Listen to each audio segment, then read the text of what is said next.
Bible हमें बताती है कि सभी मनुष्यों ने पाप किया है और परमेश्वर की महिमा से रहित है और परमेश्वर के पुत्र ईसा मसीह को परमेश्वर ने इस संसार में हमारे पापों का प्रायश्चित करने के लिए भेजा था। ये ईसा मसीह कौन है? बाइबल के अलावा आइए हम उनके बारे में प्राचीन हिंदू धर्म ग्रंथों से जानें। एक भारतीय संत जिन्हें प्राचीन हिंदू धर्म ग्रंथों का महान ज्ञान था, उन्होंने धर्म ग्रंथों से ईसा मसीह का परिचय कराया। वे स्वर्गीय अध्यक्ष अनुभवानंद केशव राय शर्मा मंडपक है। उनके द्वारा लिखा गया संदेश नीचे उद्धृत है। सभी मनुष्य ने ईश्वर के नियमों का उल्लंघन करके पाप किया है, इसलिए वे ईश्वर के प्रकोप से बचने और जीवित रहने के लिए तरह तरह के उपाय और साधन खोजते हैं। हमारे अपने देश में ब्राह्मण यज्ञ करते हैं और गैर ब्राह्मण पशु बलि चढ़ाते हैं। वेदों के अध्ययन से पता चलता है कि यज्ञ को मोक्ष का एकमात्र साधन बताया गया है। प्रथमनि धर्माणि, यज्ञ हमारे प्रथम कर्तव्य में सबसे महत्वपूर्ण है। यज्ञ वे भुवनस्य नाभि, यज्ञ ही संसार का आधार है। यज्ञ सर्वम प्रतिष्ठितम, यह बलिदान है जो सभी चीजें प्रदान करता है। यज्ञो वे सुतो मरणो, त्याग वह नाव है जो व्यक्ति को अच्छी तरह से जीने में सक्षम बनाती है। यज्ञेन वा देवा दिवंगत, यज्ञ के माध्यम से ही देवताओं को स्वर्ग की प्राप्ति हुई है। रुत स्थान पठनया अति विश्वासनी दुरिता, त्याग के मार्ग से मुक्ति। वेदों द्वारा घोषित उपरोक्त सिद्धांत इस बात पर बल देते हैं कि पापों के प्रायश्चित के लिए किए जाने वाले सभी तपस्याओं में यज्ञ सबसे प्रमुख होना चाहिए। आइए यह भी देखें कि भगवत गीता क्या कहती है। भगवत गीता क्या कहती है? उसमें लिखा हुआ है, श्लोक यह कहता है, सहयज्ञ प्रजा सृष्टवा पुरोवाच प्रजापति अनेना प्रसविषेध्य एष वोस्तविष्ट कामदु।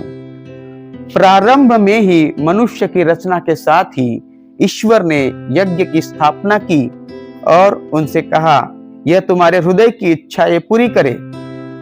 यज्ञ शति कलमाश, जिसका मतलब है जिनके पाप यज्ञ द्वारा नष्ट हो गए हैं, नाय लोकोत्स्य यज्ञ वत्स्य कूटनय कुरुसत्तम।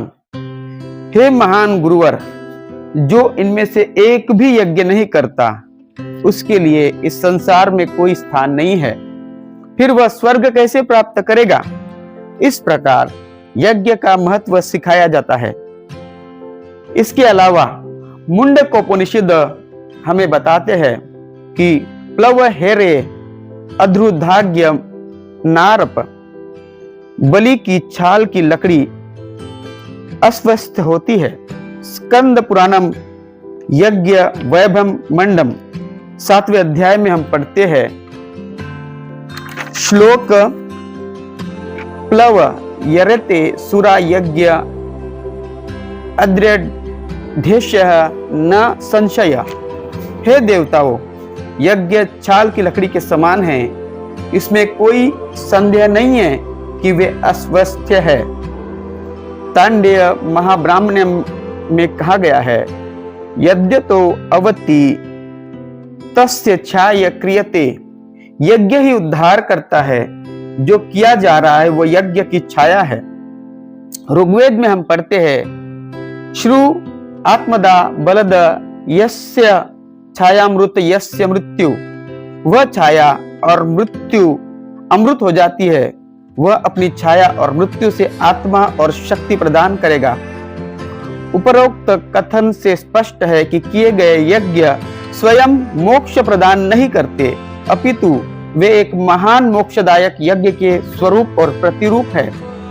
यैतरेय ब्राह्मणम में कहा गया है, यजमन पशु यजमानमेव सुर्वगवम लोक गम्यति। जो बलि पशु की आहुति देता है वह स्वर्ग जाता है। शतपथ ब्राह्मण हम पढ़ते हैं, उसमें लिखा है प्रजापति यज्ञ ईश्वर स्वयं यज्ञ है। सामवेद के तांड्य महाब्राह्मणम में हम पढ़ते हैं, श्रु प्रजापतिर्य देव्यम्य आत्मनम यज्ञ कृत्वा प्रयच्चत्य। भगवान स्वयं को बलिदान के रूप में पेश करेंगे और पापों का प्रायश्चित करेंगे।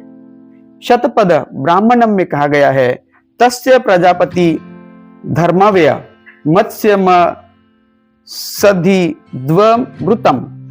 ईश्वर आधा नश्वर और आधा अमर हो गया। इसका अर्थ है उसने मानव और दिव्य को अपने में एकीकृत किया है। पुरुष सूक्त में हम पढ़ते हैं कि भगवान ब्रह्मा की बलि दी जाती है। उपरोक्त शिक्षाओं से यह स्पष्ट है कि सच्चा और महान मोक्षदायी बलिदान इस जगत के अधिपति भगवान द्वारा दिया जाएगा, जो नश्वरता और अमरता दोनों को धारण करके ईश्वर मनुष्य के रूप में अवतरित होकर स्वयं बलि का पशु बनेंगे और मानव जाति को उनके पापों से मुक्ति दिलाने के लिए स्वयं को बलि के रूप में अर्पित करेंगे।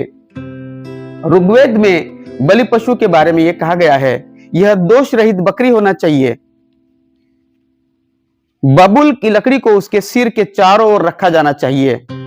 इसे किसी बलि स्तंभ से बांधा जाना चाहिए। इसके चारों पैरों में तब तक खिले ठोकने चाहिए कि जब तक उनमें से खून न निकले। बकरे को ढकने वाला कपड़ा 4 पुजारियों में बांट दिया जाना चाहिए। इसकी कोई भी हड्डी नहीं तोड़ी जानी चाहिए।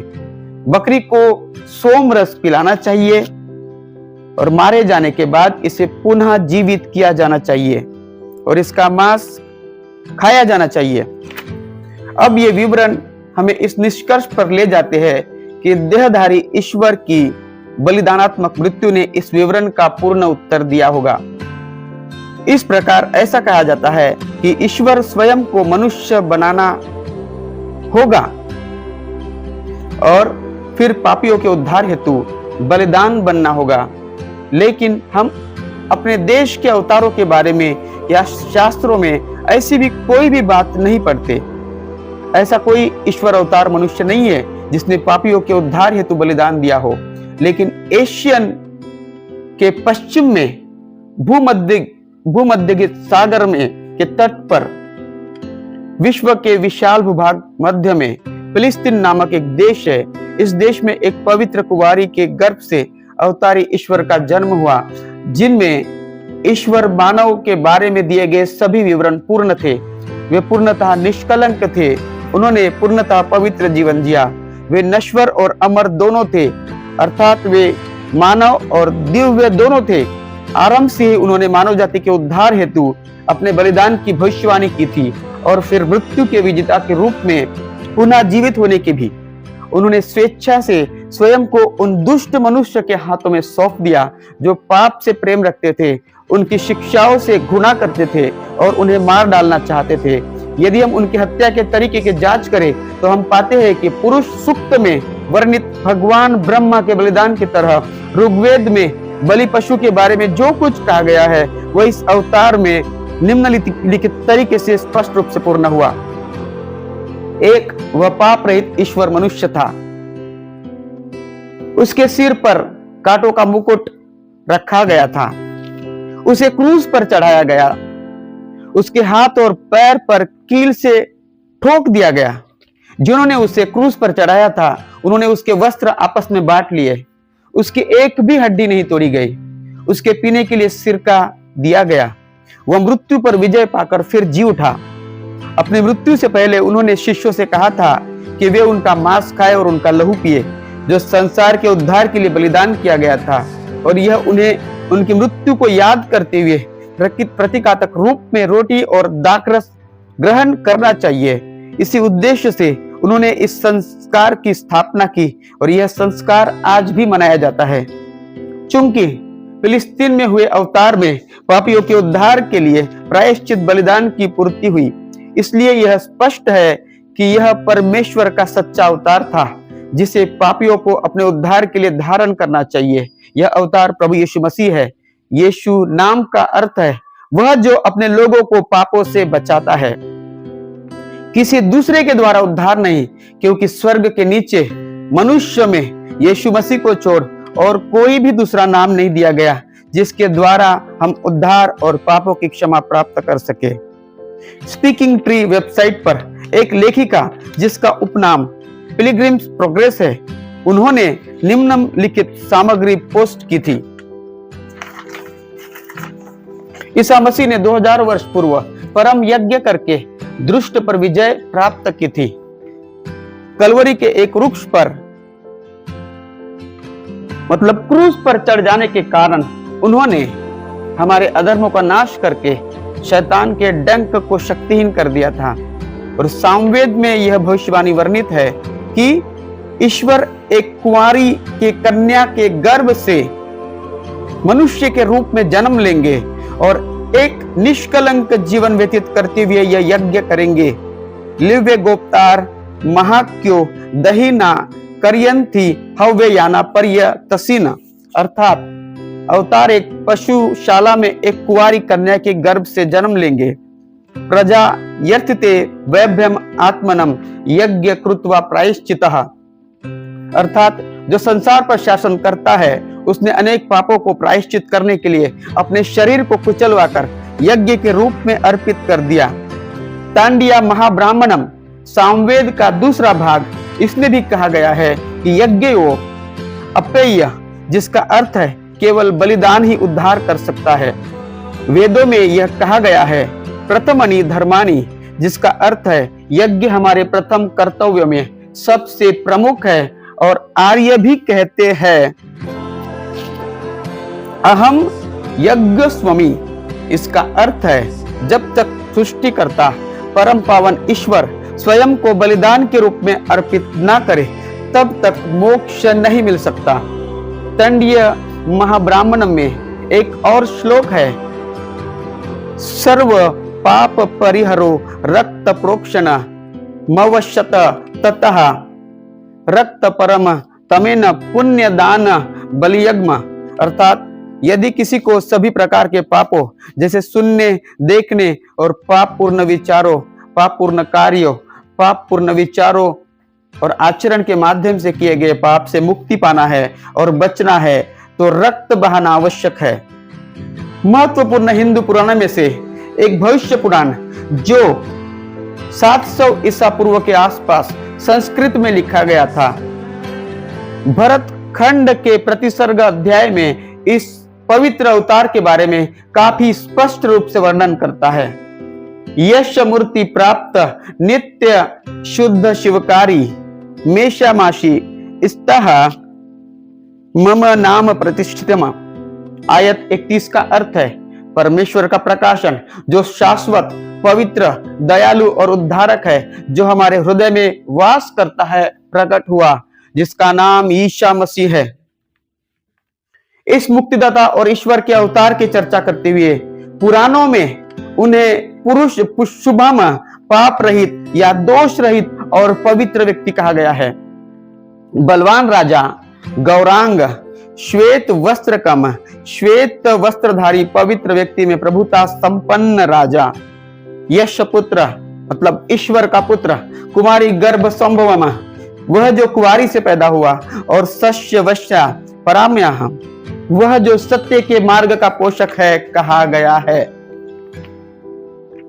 बाइबल स्पष्ट रूप से प्रस्तुत करती है कि परमेश्वर प्रेम है, वह अनंत प्रेम से प्रेम करता है, क्योंकि परमेश्वर ने जगत से ऐसा प्रेम रखा कि उसने अपना इकलौता पुत्र दे दिया ताकि जो कोई भी उसके ऊपर विश्वास करे वो नाश न हो परंतु अनंत जीवन पाए। प्रेम में परमेश्वर नहीं चाहता कि कोई भी नाश हो, इसलिए उसने स्वयं को विभिन्न रूपों में प्रकट किया, जिसमें देहधारी परमेश्वर यीशु मसीह के रूप में भी प्रकट हुए। क्योंकि परमेश्वर नहीं चाहता कि कोई भी खो जाए, इसलिए वो इस संसार में जन्म लेने वाले प्रत्येक मनुष्य को प्रकाश प्रदान करता है। इसलिए प्रेम में परमेश्वर ने कृपा पूर्वक स्वयं को हिंदू धर्म ग्रंथों के माध्यम से भी प्रकट किया है, ताकि लाखों हिंदू के पाप और घोर अंधकार में खो जाने के कारण यह देखना अद्भुत है कि हिंदू धर्म ग्रंथ यीशु मसीह के नाम और उनकी परोक्ष मृत्यु की गवाही देते हैं। मैंने मसीह के बारे में हिंदू धर्म ग्रंथों से निम्नलिखित संदर्भ एकत्रित किए हैं। ये हिंदू धर्म ग्रंथ स्पष्ट रूप से दर्शाते हैं कि मसीह एक कुंवारी से पैदा हुए थे और पवित्र और निर्दोष थे। उन्होंने कष्ट सहे और मर गए तथा पवित्र रक्तों को बहाकर पापियों को मुक्ति दिलाई। जिन सभी हिंदू धर्मों का उल्लेख किया गया है वे संस्कृत भाषा में लिखे गए हैं।